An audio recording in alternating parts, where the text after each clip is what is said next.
Welcome to the Talk BD podcast, where we break down the science and strategies to live well with bipolar disorder.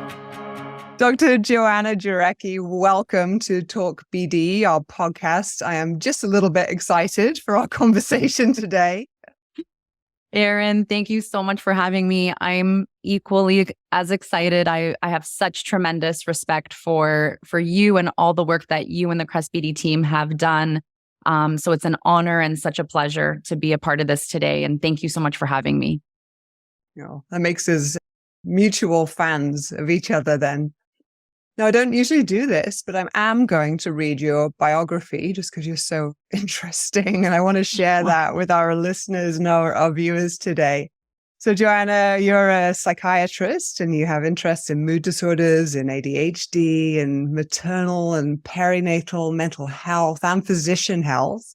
And you personally practice meditation and deliver mindfulness-based interventions and psychotherapy as part of this really holistic approach to care. And then on top of that, you're an assistant clinical professor at McMaster University in Ontario in Canada. And your clinical approach has been influenced by your own lived experience of bipolar disorder type 1 and your own journey towards recovery, and also witnessing the recoveries of many of the people that you work with. And through that, you've really recognized that people with bipolar disorder can and do flourish, which is one of the things we're going to be talking about this morning. That's right. Yeah. Where would you like to begin? I'd love to really hear about your journey with bipolar disorder. At what point would you like to begin that story? Yeah. So I think, well, why don't we start at the beginning?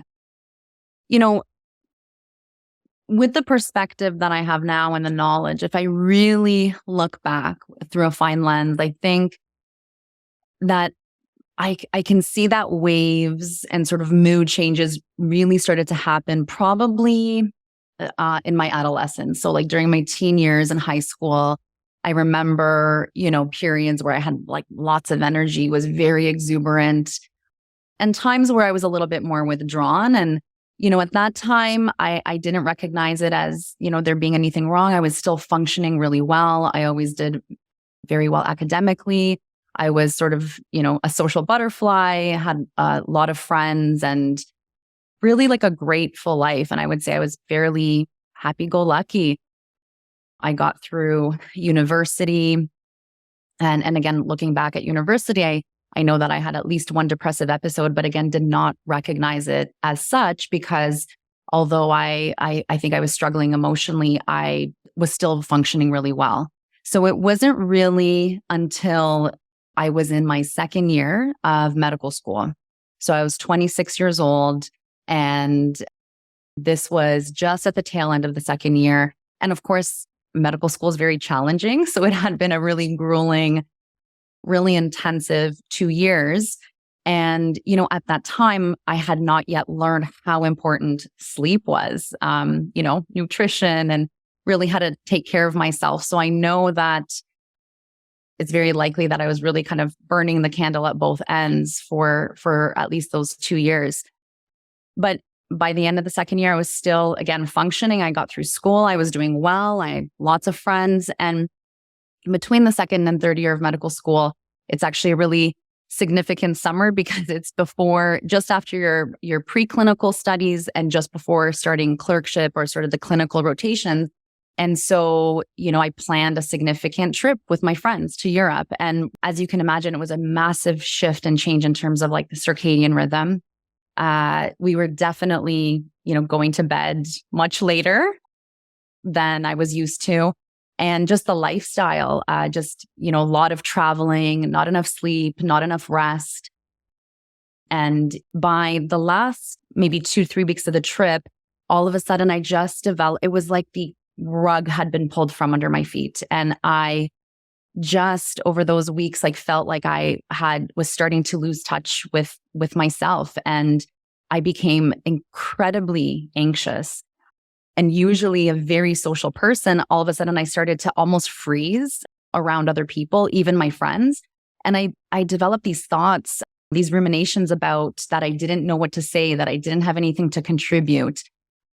And nothing that I had ever experienced before. I developed really severe insomnia. I remember staring up at the ceiling and trying to sleep while my friends were, sleeping soundly. And then I started becoming afraid even to leave our apartment.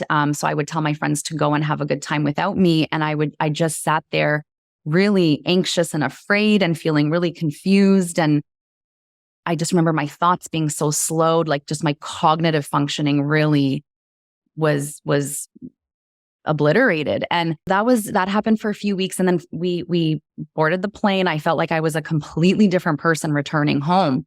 And, just like most 20-something-year-olds, I kind of still felt invincible. And I thought, I'll just shake this off. I'll get home. I'll be back to normal. I'll return to school. And I tried to go to school. I attended the first couple of days of school. And again, severe insomnia. I showed up to class just absolutely exhausted and unable to think, like really just not able to process anything that the professor was saying. And for me at that time, it was just an absolute, like everything it just seemed like my world was ending in that moment, right? Because now I was grappling with the idea that, oh my goodness, like I have a mental health condition and really feeling the stigma of that. And this was 2008. So at that time, no one was discussing physician mental health, right? So I thought that to have a mental health condition and to be a physician is an oxymoron, that the end of my career as I knew it. Wow. And so I had to move back in with my parents. I spent several months like just in my room, barely being able to get out of bed. I really had the leaden paralysis, like barely able to move. I had to be prompted. Like my mom, thankfully, was there to kind of make sure I got out of bed, showered, went outside for walks. But even those very minor tasks felt insurmountable. And I remember during those months, I really spiraled into very deep and dark depression, very, very significant and probably psychotic depression, because I developed these really strong beliefs that I was worthless, that things were hopeless, but to the point where it was just, I think, so strong that it was delusional. Sitting in the room and just feeling like I was in the bottom of this deep, dark well that had I just could not see the light, and that things were hopeless, that I was never going to get better. And this very strong voice in my head really convincing me that I was not a good person, that I was worthless, that I shouldn't be here, that I'm a burden on others. And of course, with that comes, thoughts of, should I even be here? And so really, really painful few months. Right. So that was the fall. And then come December, January, I started to feel like myself, slowly started to come back to myself. And by about January, I was feeling pretty good. And then by March, April, I was feeling really good. Best I've ever felt, on top of the world, unstoppable. And of course, you can see where this is going. And I was just at this point thought that I had discovered like the secret to happiness. And I was going to have this reality show called Life is Beautiful. And I was going to teach the entire world how beautiful life can be and how to, relish and how to be happy. And in my mind, like it just continued to get more and more grandiose, where I was going to, be on Oprah. I was going to be friends with Will Smith. Like it was It got big. It got big. It got very big. So my sense of self became very expanded. My sense of purpose, I felt connected to the world, really wanting to help people struggling with mental health issues and really feeling like there was a deep purpose for me. And so the mania at that time went from this really happy, expansive, feeling connected to it really actually evolved by the end of April into like a very scary and paranoid state. Mm. So near the end, I recall that I started to develop these, paranoid delusions that I had actually figured out this, I guess it was almost like I knew the secret to life, or this Da Vinci, akin to the Da Vinci Code. And I thought that there were people who wanted to protect me and that there were others that were going to come after this code. And so I remember one night driving in my car and actually having, delusions of reference and following the street signs, thinking that they were directing me where to go. And I ended up. Joanna, what's a delusion of reference? Oh, thank you for asking. I've got to take my psychiatrist hat off here. So essentially, I believed that certain things in my environment, like for example, a one-way street sign had purposely been put there for me and was intended to communicate a special meaning for me, right? Mm-hmm. As if the city of Toronto is going to modify their signage for one special individual. Oh, you're pretty special. Maybe not that special. Well, thank you. Yes. I don't think I've quite reached that status. So, yeah. And so, and when you're in that state, it's real. Like it really feels real, right? And it was exciting and terrifying at the same time. And it culminated in me driving myself to the Toronto Pearson Airport because I had this belief that there was going to be a private plane waiting for me with my entourage or supporters. And so I just showed up to the check-in desk with no passport. Of course, confused looks on people's faces. And I went from counter to counter. Everyone said, I'm sorry, I can't help you. You don't have your passport. We have no record. And that really put me into a state of quite significant distress. I ended up then going to the emergency phones to just call for help because I was, I think, confused and again, afraid. And then the police ended up coming because of course they had heard that there was, a distressed individual wandering the airport, and they came and put me in handcuffs and actually took me to the hospital via police car. So that was definitely a very very difficult and frightening moment because, of course, the police were trying to help and they knew that I'm suffering with a mental health condition. But in my mind, I thought that they were people who were disguised as police officers who wanted to extract this code from me. So I was really fighting getting into that police car and really, in my mind at that point, fighting for my life. And then so I woke up the next day, in a hospital gown, in the hospital, no shoes, like hospital slippers. And just in that moment, it was like my reality had been blown to smithereens, right? You're so what, 20, 27, 28 at this point? Yeah. So I was 27 at this point, right? And going from just a few days prior, this really expansive state and feeling on top of the world, like I had this purpose, to all of a sudden waking up and this is a very different reality. And now recognizing that everything I had been thinking and believing and was true and real was not, right? And just kind of grappling with the reality that I was now hospitalized, and it was explained to me that I had experienced a severe manic episode with psychosis, and that I was now in hospital. So it was definitely a very sobering moment in my life, and that's how I came to get my first diagnosis. Goodness, that's a big story. How did your treatment play out after that? What were the next steps? How long did that hospitalization period last? So I was fortunate at the time that I was connected to a psychiatrist and a mood disorder specialist who had been treating me as an outpatient. And also I had a very supportive family. My mom came to hospital. And so I was released actually after only a 24-hour admission because I had my outpatient psychiatrist that had agreed to manage me as an outpatient. And at that point, there was, I think I had enough insight to really sort of accept that this was the diagnosis and that I needed this treatment. And so for those reasons, they discharged me. On different treatments, right? So a mood stabilizer, antipsychotic medication. Yes. So at that point, I was started on an atypical antipsychotic, olanzapine, which, was very effective in terms of treating the psychosis and treating the mania. And of course, as I'm sure, you're aware, that also left me quite sedated, and feeling side effects, like cognitive side effects as well. So it was certainly, again, like a significant change, right, in my state in a very short period of time. And so this is where, kind of the diagnosis came to light. And this is really where now rebuilding and sort of putting the pieces back together started for me, right? So I think as much as the acute episodes are really challenging, of course, the depression is painful, the mania can be dangerous.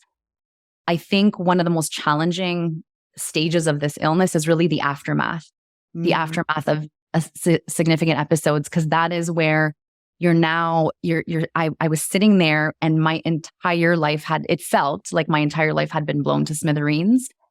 My identity felt shattered because it was so confusing, because I thought, like, who am I, right? Like, am I this huge expansive person? Am I this person that was, crying and, in fetal position in my room last year? Or am I somewhere in between? Like, where's the me? Where's me in all of that? Yeah. Exactly. Where's me? Where's like the essence of who I actually am? And then, you're grappling with, like, what is reality? Like, and can I trust myself to actually judge what reality is, right? So you're trying to put the puzzle pieces back together again.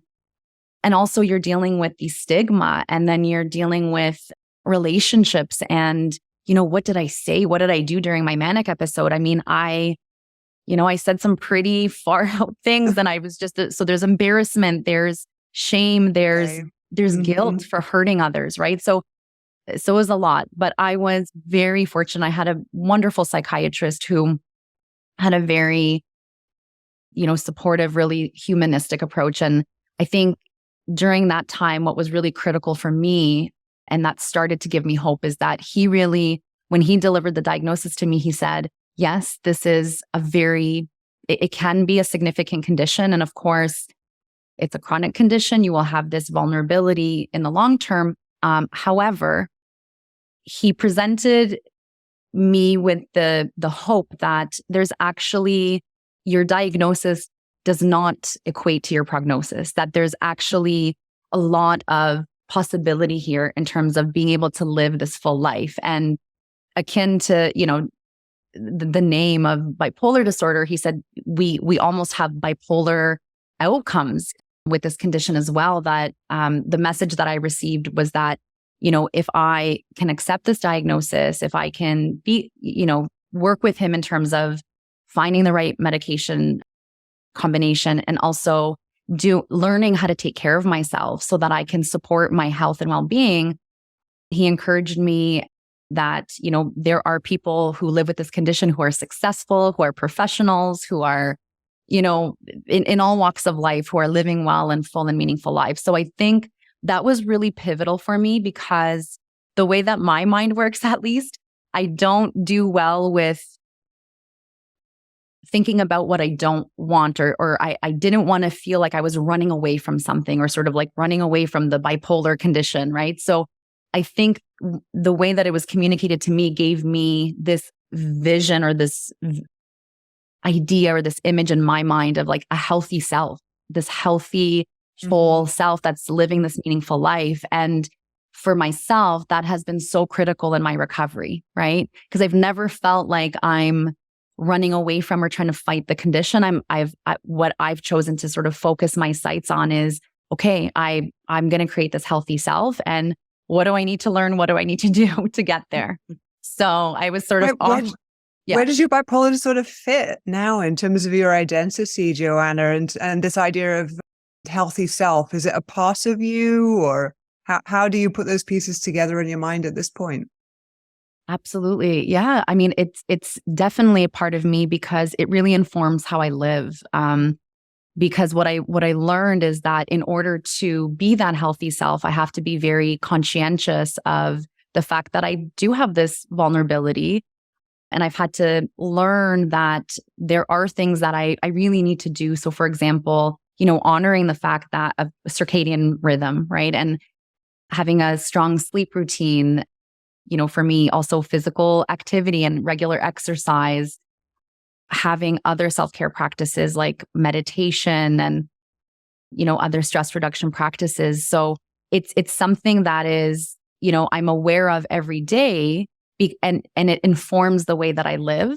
But it's also something that, because this 2008, this has been 15 years now, because I, over the years, have found through my journey that as I learn more about myself and the condition and how to stay well, and I have now come out on the other end and have, recovered and was able to finish school. I was able to finish residency, become a psychiatrist, get married, start a family. So I can also see that my condition does not define the whole of me, right? It's part of who I am. I know that the vulnerability is there, but it doesn't define my entire life or who I am. And in fact, I think it's really informed and deepened. It's taught me so much about myself, because in those aftermath moments where you've got this shattered identity and shattered sense of reality, you have to start to rebuild. And it's really forced me to have to rebuild my life in a way that is very intentional. And I don't know that I would have had that opportunity had I not had gone through the suffering that I did, right? I don't wish to go back there and I don't wish it upon anyone.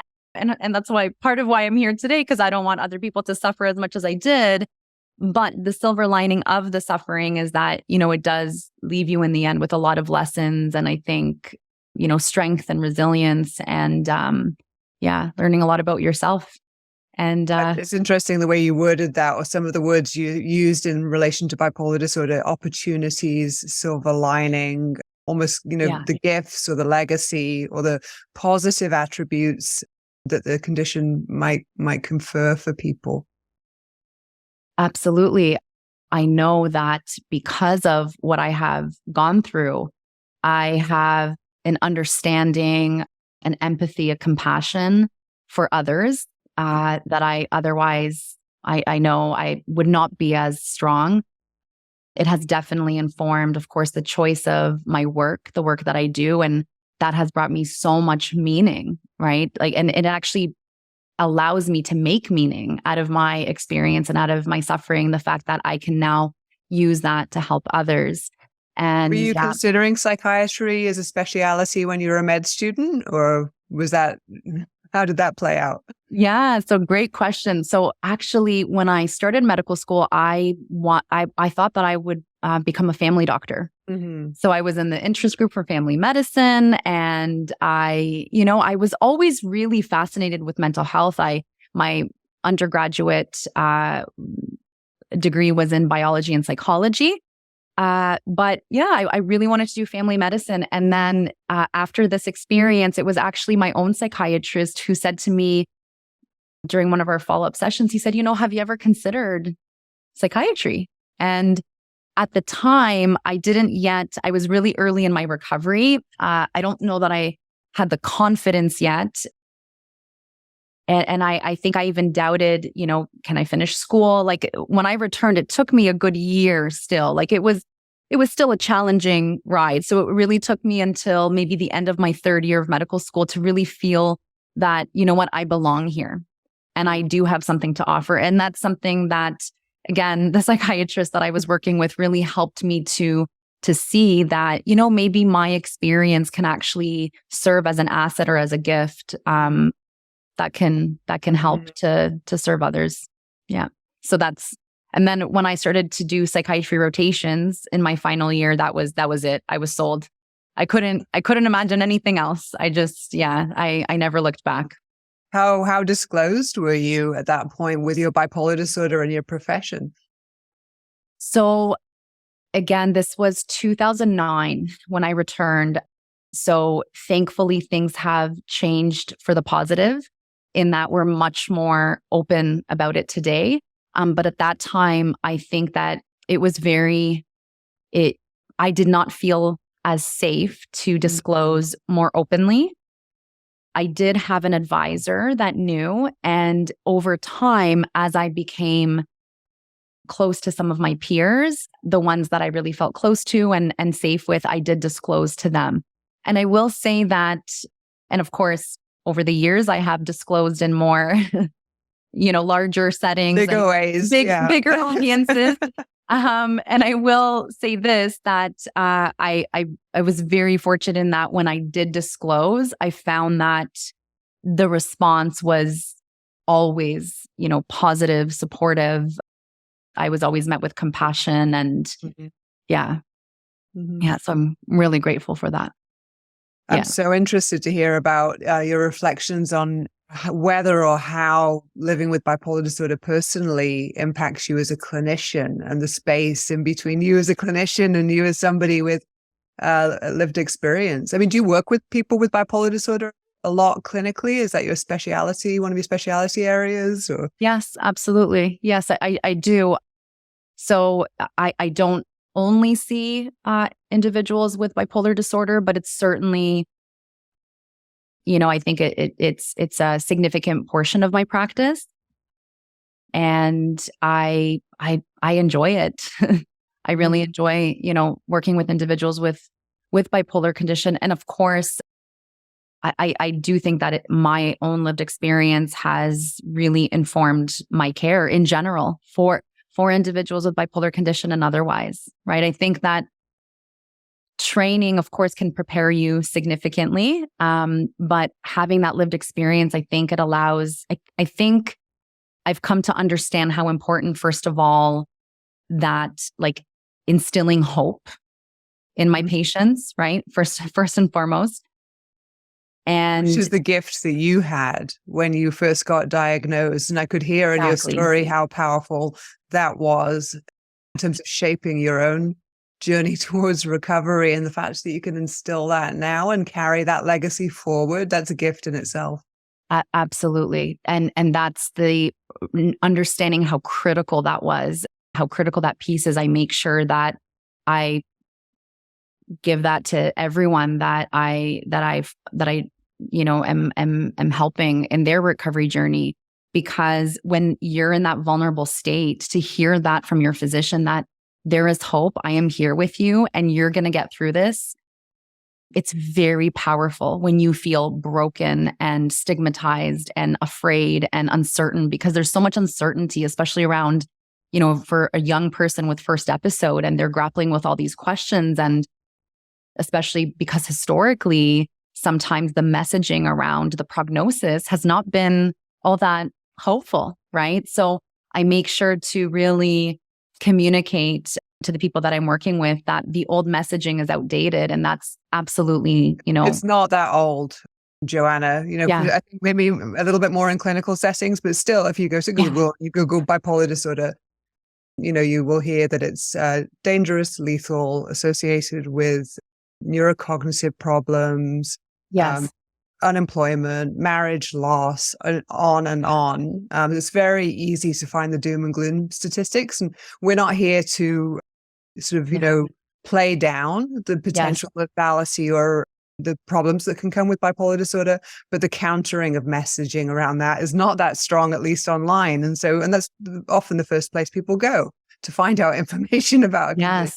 Yes, exactly. And that, and I don't want to downplay, the devastating consequences that can be a result of living with the condition. And however, I do think that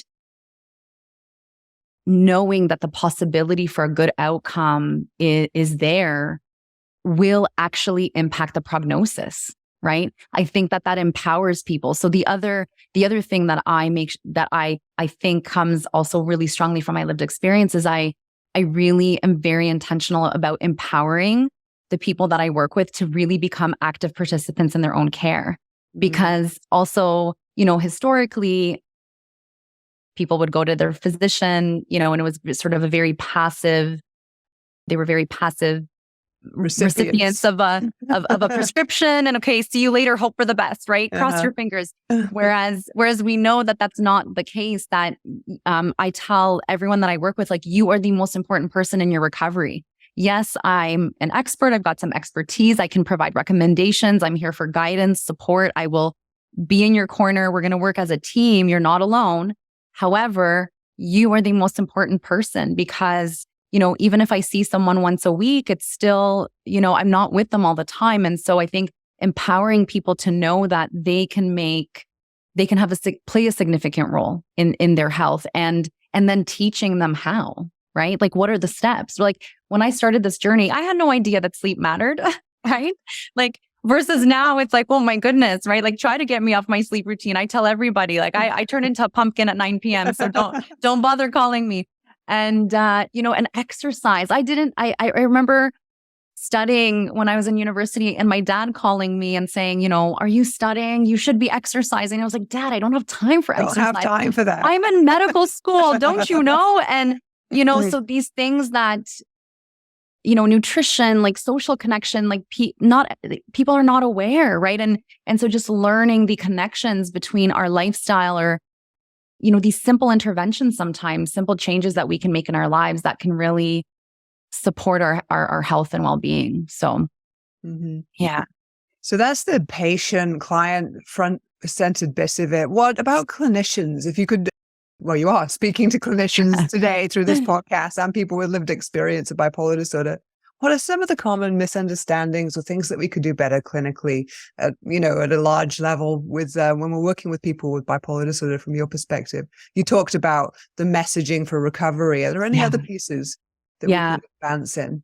I think the messaging for recovery is obviously a huge piece. And I think that comes from also us believing and understanding that there are hopeful outcomes, right? Mm-hmm. And the other piece, I think, too, is being very sensitive. So not only focusing on the symptomatology and treating the symptoms, and because I would often see in my training that there would be such a strong focus on just symptom management, right? And then, the symptoms have increased, we're going to tweak the medications, and perhaps not as much focus on the quality of life or on the positive mental health continuum. Because yes, individuals that have this condition, there are risk factors, they're dealing with symptoms, but also we have to think about what are their levels of positive mental health or flourishing. What is their quality of life? What are the resources that they have internally? What are their strengths? What are their supports? So kind of galvanizing their resources and helping them to build a quality of life and a functioning. So I really look at, how is this person functioning? Do they have a sense of purpose in their life? Because I know that if we don't take care of that, the symptom management is going to be much more challenging, right? So I think really focusing on quality of life measures, really focusing on functioning, and again, focusing on that empowerment. The other thing too is I would say I'm very sensitive to people's concerns about side effects. If I'm working with someone and they are concerned about sedation, cognitive blunting, if I know that their medication is really impairing that quality of life, I take that very seriously and I act very quickly, because that is a way that we can lose people. Because and I know the suffering that comes as a result of medication side effects. And I think sometimes, for individuals who have not lived that, it's hard to really appreciate just how significantly that can impact someone's quality of life. So that's something that I'm really try to be thoughtful about. And I would encourage clinicians to really think, and to consider if I have a student who, where I know that their cognition is critical, then I'm very careful to select a medication that, yes, it's going to keep them well and stable, but also it's going to help them to still thrive and think. And I'm very careful that we select the right fit for that individual. One of the examples I use a lot when I'm working with clinicians in education events is of somebody I worked with who was a violinist, and one of the side effects of the medication they were having was hand tremor. And without her ability to play the violin, which was actually her career as well, it was an untenable side effect for her. And that speaking to that relationship between side effects and what you're prioritizing in your quality of life, and recognizing, as you said, that symptoms and quality of life there's a relationship certainly between the two, but they're not synonymous. And just recognizing that you can flourish in some areas, even if you're experiencing symptoms, and that there's this kind of give and take and this nuancing that we need to pay attention to clinically, and really talking to people about what do you care about the most? What are the outcomes for your treatment that you're prioritizing and that we need to work towards? And without that conversation at the beginning, our goalposts may not be in the same place as the people that we're working with and supporting. Absolutely. And then the people that we're working with and supporting are not, like this is a team. And what I always try to explore very early on, just to pick up on what you just emphasized, is what does the person that I'm working with, what is important to them, right? Like, what are their goals, as you stated? And, we may not agree on that, right? And so really early on, I have to say, like, what do you care about, right? Like, and this comes up even if there's a lack of insight, or if people are, hesitant, let's say, about treatment or accepting the diagnosis, like really trying to understand why, right? Like, why, instead of, judging or getting frustrated. It's like, there's a reason, right? Why this individual maybe bipolar condition runs in their family and they're resisting the diagnosis because they don't, in their mind, maybe they're like, well, I don't want to be like my, so-and-so, right?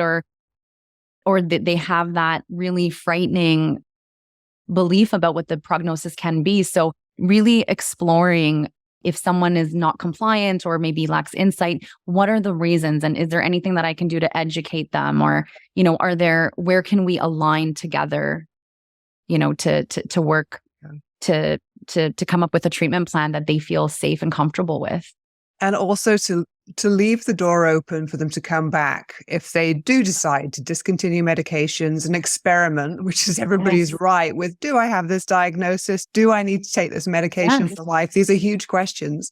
But clinically, when people make those decisions and sometimes leave, your therapeutic environment, if you can leave a door open for them to come back and to embrace their experiences and then maybe move forward in a different or tailored direction, especially when you're working with younger folks who have really, testing often whether this diagnosis is theirs, Yes, absolutely. And you can understand, right? And right. And you can understand in particular. Yeah, I can understand that, right? And especially if you think about the inter-episode functioning can be excellent. So especially if they don't have a full, like sometimes recollection around details when someone is particularly manic, like they can be fuzzy. So it's if once they recover and they're doing great and they're thriving, they're like, is this really a thing? Yeah. It's not. Are the doctors right? But yeah, so we have to give people that opportunity to really feel 100% convinced, I'm ready to accept this. This is my reality. And now I'm ready to work with you, right? Because I'm not forcing anyone. And I tell everybody, like, I'm here to support you, but like you are the driver, right? Like you're in the driver's seat, but I'm here to support and guide. So yeah, absolutely. Having that compassion and understanding to understand that this is part of it. It takes sometimes a few episodes before people really recognize, okay, this is a pattern. This wasn't a one-off, right? So given all the incredible experience you have clinically and personally on your journey, let's send you back in time and let's take you back to that point where, the point that really stands out for me was when you were describing yourself in that agitated state of depression with some really nasty psychotic thinking going on that was, a risk to you at that point in terms of you're not worth it. You might as well die, Go back to that Joanna and stand by her side. What would you say to her at this point, knowing what you know now? And thank you, Erin. That's a really beautiful question. And I've thought about this a lot, actually, over the years, because I think I wish she had someone to come at that point and to say, I promise you, I know that it feels so hopeless right now, but I promise you, this is going to get better. I promise you, you are going to get on the other side of this and have a beautiful, magnificent life. And the other thing I would say to her is, do not listen to what that internal voice is telling you. It's lying. Yeah. The condition is lying to you. Listen to your friends, listen to your family who are calling you every day and telling you how much they love you and telling you that you are worth it. You are worth it. They are telling the truth. The condition right now is lying. You cannot listen to your mind in this state. And then the other thing I would say, because, recovery and getting better, like it really is slow, gradual process. So I would say to her, if you can't fly, run. If you can't run, walk. If you can't walk, crawl. Whatever you do, just take one small, tiny step in the right direction every day. And I promise you, you're going to get there. No, that's beautiful. Makes me feel emotional hearing you say that. And I love your metaphor of the tiny steps, even if it's just a step out of bed or to the side of your bed that day. But it sounds to me like you didn't take a lot of the steps that you took with other people, and that people, family members, your mother, your parents supported you through that. I wonder too, if you could talk to, well, you can talk to some of them. What would you like to say to them now? Those people that took those steps along your side during your journey. Oh, I have been so really blessed, and I'm so grateful because my family and my friends, really, I had such incredible support, and I could not have done it without their support. And so if I can take some moments to thank individuals, I would love to hear that. So, I mean, first and foremost, especially around my first episode and throughout my journey, my mother, of course, there's nothing like the unconditional love of a mother. And she was just there for me in every moment, and everything from the practical things, like when I was severely depressed and I couldn't move out of my apartment, or, needed prompting to get out of bed, to just that unconditional love that she gave me that belief to keep going. It was also very protective, right? In those dark moments, because I knew like I cannot ever hurt her or my family. So I'm so grateful for her. She's been my, biggest cheerleader and champion. And I had some really good friends that I've had since childhood, and they were all really supportive and really stood by me. They never made me feel, they accepted me regardless of the state that I was in. And I will mention two of them in particular who, during those really dark times, called me every single day. And as much as that internal voice was saying terrible things to me, they were on the other side of that saying, we love you. This is who you are. You are a good person. You are worthy. We love you. You're going to get better. So Megan and Michelle. Mm-hmm. And I'm so great. I'll be eternally grateful to them, because they really helped me to win over that voice. And then more recently, my husband, we've been married now 10 years, just celebrated our 10-year anniversary. And he has just been an amazing, incredible support. I'm so grateful for him. And maybe I'll share a short anecdote. When we first met and I first disclosed my diagnosis to him, and I was a little bit nervous, and I said, this is because it's getting serious. I wanted to share this with you. And after disclosing, I said to him, you know what? So you take a couple of weeks to think about it. Just give me a call when you're ready. And in my head, I was thinking he's going to say, no, thank you. Nice. No. And I just remember his eyes widened, and he said, you know what? I already had tremendous respect for you, but after sharing this, I now respect you even more, that you have gone through all of this and, are still the person that you are the person that you are today. So I think having that, again, unconditional acceptance and respect for him, and never having felt judged or stigmatized. And then over the years, also because since during our married life, there have been times where I was dealing with some depressive symptoms, and he really had to step in and take care of the finances and the practical day-to-day things. At one point for a few weeks, he really had to kind of take the reins with parenting to help me out. And so he's always been there for me to support that. And I will say he is, he's been my mirror. Like, he has provided me with so much helpful, constructive, amazing feedback that has really helped me to grow as an individual, and has been a huge cheerleader and reason that I'm here today and do the work that I do. So I'm so grateful to him. Like at that first date when you disclosed that, what would have been running through the back of your mind was, oh, this one could be a keeper. Yeah. Right? And 10 years later, And 10 years later, it was definitely the right choice. I'm very, very happy I was correct in my judgment. And you know, and at that time, actually, once I told him, and when he decided, okay, this one's a keeper, you know, he talked to his family. So I also wanted to, you know, really express gratitude to my mother-in-law, who I just think the world of.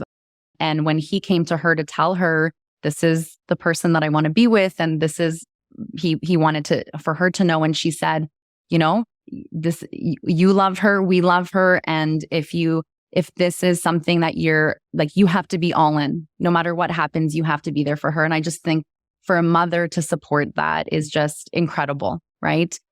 So I've always been really grateful to her for that. And just, she's been such a supporter and such a champion of mine over the years, and someone who really, when I have struggled, has always come to me and said, I see what you're going through. I can see that this is hard. See you. I'm here. I see you.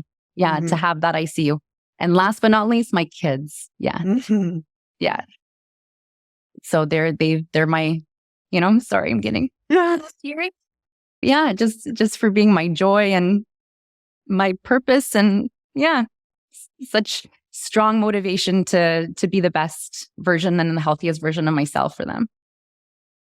Oh, Joanna, you know, part of me listens to that and thinks, you know, aren't you lucky to have those people in your life? But the other part of me thinks that, believes and knows that, you know, you're an incredible person I so admire your spirit and your energy and what you bring into your clinical work, and the gift that you've given to us today to share this story. We only just scraped the surface.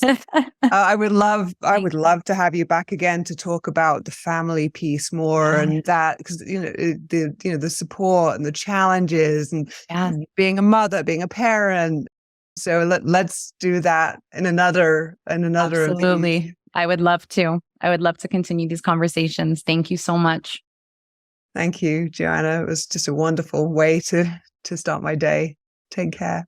You too. Thank you so much, Erin.